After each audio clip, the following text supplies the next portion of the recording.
तो चलिए आज हम मणिपुर के मुस्लिम समुदाय पर थोड़ी गहराई से बात करते हैं। इन्हें पांगल भी कहते हैं और भारतीय स्वतंत्रता संग्राम में इनका जो योगदान रहा है वो अक्सर अनदेखा सा रह जाता है। बिल्कुल। और हमारे पास कुछ दस्तावेज भी हैं जो इसी छुपे हुए इतिहास पर थोड़ी रोशनी डालते हैं। हाँ, तो आज हमारी कोशिश यही रहेगी कि इन दस्तावेजों के जरिए हम मणिपुर के मुस्लिम स्वतंत्रता सेनानियों की कहानी समझें।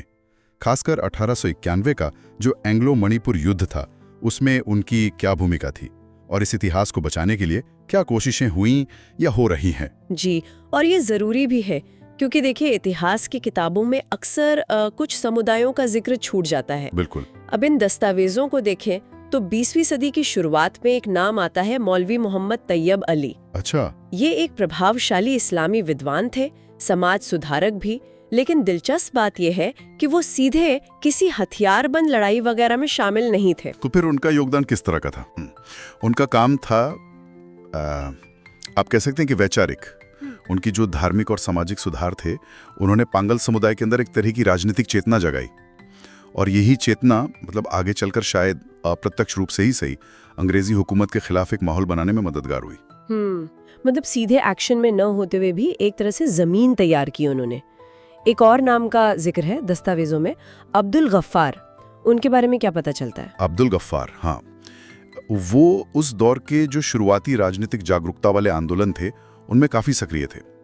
दस्तावेज बताते हैं कि उन्होंने अंग्रेजों की जो नीतियां थीं, खासतौर से जमीन से जुड़ी हुई या अल्पसंख्यक अधिकारों से जुड़ी हुई, अच्छा, उनके खिलाफ आवाज उठाई। वो सामाजिक राजनीतिक आंदोलनों में हिस्सा लेते थे। मतलब ये वो शुरुआती चिंगारियां थीं। और उस समय तो पूरी देश में भी काफी कुछ चल रहा था। मेरा मतलब है गांधी जी के नेतृत्व में खिलाफत और असहयोग आंदोलन। बिल्कुल बिल्कुल। क्या उनका भी कोई असर पड़ा मणिपुर के पांगलों पर? हाँ, पड़ा। देखिए, इन बड़े राष्ट्रीय आंदोलनों की गूंज मणिपुर तक भी पहुंची थी। खासकर जो इम्फाल और लिलोंग के इलाके हैं, वहां के कुछ पांगोल नौजवानों ने इनसे प्रेरणा ली और फिर अपने लेवल पर छोटे मोटे विरोध प्रदर्शन किए, जागरूकता अभियान चलाए। तो ये दिखाता है कि वो देश के बड़े आंदोलनों से कटे हुए नहीं थे। ये तो हुई शुरुआती राजनीतिक चेतना और छोटे आंदोलनों की बात। लेकिन जब सीधी टक्कर हुई अंग्रेजों से, जैसे 1891 के एंग्लो मणिपुर युद्ध में, तब क्या हुआ? हम जानते हैं कि मुख्य नेता तो मेइतेई समुदाय से थे। हाँ, ये बात सही है कि युद्ध का नेतृत्व मेइतेई समुदाय के ही हाथ में था, उसमें कोई शक नहीं। लेकिन ये दस्तावेज साफ करते हैं कि कई पांगलों ने भी मतलब बढ़ चढ़कर स्थानीय सेनाओं का साथ दिया था। वो सिर्फ तमाशा नहीं देख रहे थे। तो किस तरह की भूमिकाएं निभाई उन्होंने? कई तरह की।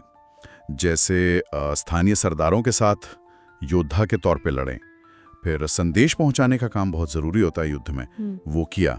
रसद मतलब सप्लाई लाइन बनाए रखने में मदद की।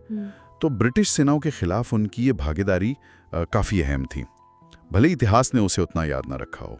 क्या कुछ खास लोगों के नाम भी सामने आते हैं इस युद्ध से जुड़े हुए? हाँ, कुछ नाम मिलते हैं। जैसे एक जिक्र है बाबू उर्फ सांद्रोपा का। केरांग के सोडा के बेटे थे। कहा जाता है कि उन्होंने खुंगजुम की जो मशहूर लड़ाई हुई थी उसमें हिस्सा लिया था। अच्छा। और सिर्फ लड़ाई ही नहीं, युद्ध के बाद भी वो लगभग 40 साल तक मुस्लिम पंचायत के सदस्य रहे। अरे वाह, मतलब समुदाय के नेतृत्व में उनकी लंबी भूमिका रही। जी हाँ, ये उनके लगातार सक्रिय रहने का सबूत है। एक और नाम का जिक्र है मोहम्मद सानी का। हालांकि वो तो काफी पहले के हैं, 17वीं शताब्दी के। उन्हें इस संदर्भ में क्यों याद किया जा रहा है? मोहम्मद सानी का जिक्र इसलिए अहम है क्योंकि वो उस बुनियाद से जुड़े हैं जिस पर आगे चलकर पागल समुदाय खड़ा हुआ। जब राजा खगाम्बा ने मुसलमानों को मणिपुर में बसाया तो मोहम्मद सानी ने पहली मुस्लिम बसावट की अगुवाई की थी। ओह, तो वो बिल्कुल शुरुआत से जुड़े थे। हाँ, और उन्हें कई अहम जिम्मेदारियां भी दी गईं। जैसे जो नया मुस्लिम समुदाय बना, उसके काज़ीउल क़ज़ात मतलब चीफ जस्टिस या मुख्य जज, हाँ, वो लाला चिंगबा भी थे, यानी युद्ध के समय पांगल सैनिकों के कमांडर। अच्छा, कमांडर भी? जी, और इतना ही नहीं, राजा के जो 10 खास मंत्री होते थे, पोंगबा तारा, उनमें से भी एक थे वो। तो उनका काम बाद की मुस्लिम बस्तियों को बसाने और उन्हें मणिपुरी समाज में इंटीग्रेट करने मतलब जोड़ने में बहुत महत्वपूर्ण था। और शायद इसी संगठित ढांचे ने बाद में समुदाय को एक साथ मिलकर काम करने में मदद की होगी। ये तो वाकई मतलब काफी गहरी जड़ें हैं। लेकिन फिर भी ये ताज्जुब की बात है कि इतना सब होने के बावजूद भी इतिहास में पांगल समुदाय के इस योगदान को वो पहचान नहीं मिली जो मिलनी चाहिए थी। से कम प्रतिनिधित्व मिला है। तो क्या अब कुछ बदल रहा है?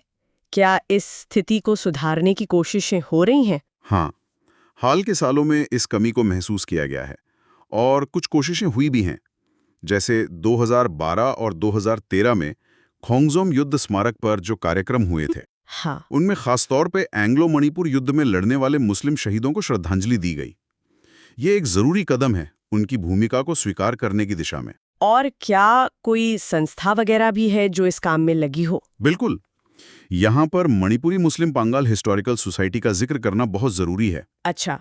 ये 1991 में बनी थी और ये सोसाइटी मणिपुर में मुसलमानों के इतिहास पर रिसर्च करने और उसे सहेजने का बहुत ही महत्वपूर्ण काम कर रही है। उनका एक बड़ा योगदान रहा है 1891 के युद्ध में लड़ने वाले मणिपुरी मुसलमानों के नामों की लिस्ट बनाना, खोंगजोम और दूसरी जगहों पर जो लड़े थे। ये तो बहुत जरूरी काम है। हाँ, इस भूली हुई विरासत को बचाने के लिए ये मेहनत बहुत जरूरी है। लेकिन इसमें मुश्किलें भी तो आती होंगी, जैसे पुराने रिकॉर्ड्स मिलना वगैरह। हाँ, चुनौतियां तो हैं। एक बड़ी चुनौती यही है कि जो पुराने सरकारी दस्तावेज हैं या लिखित रिकॉर्ड्स हैं, उनमें हर किसी का नाम दर्ज नहीं मिलता। तो इस वजह से कई ऐसे नायक हैं जिनकी कहानियां हम तक पूरी तरह पहुंच ही नहीं पाती, वो गुमनाम रह जाते हैं। लेकिन अच्छी बात यह है कि जो स्थानीय इतिहासकार हैं, जो शोधकर्ता हैं, वो लगातार कोशिश कर रहे हैं इन बिखरी हुई कड़ियों को जोड़ने की और स्वतंत्रता संग्राम में मणिपुरी मुसलमानों के योगदान को सही जगह दिलाने की। तो कुल मिलाकर देखें तो मौलवी तैयब अली जैसे लोगों के शुरुआती वैचारिक काम से लेकर 1891 के युद्ध में सीधी भागीदारी और फिर अब जाकर इस इतिहास को सहेजने की ये जो कोशिशें हो रही हैं जी, ये सब मिलकर मणिपुर के पांगल समुदाय की स्वतंत्रता संग्राम से जुड़ी एक अहम लेकिन अक्सर अनदेखी की गई तस्वीर पेश करते हैं। बिल्कुल सही कहा। और ये हमें सोचने पर भी मजबूर करता है कि आखिर ऐसा क्यों होता है, क्यों कुछ समुदायों का इतिहास अक्सर हाशिए पर चला जाता है।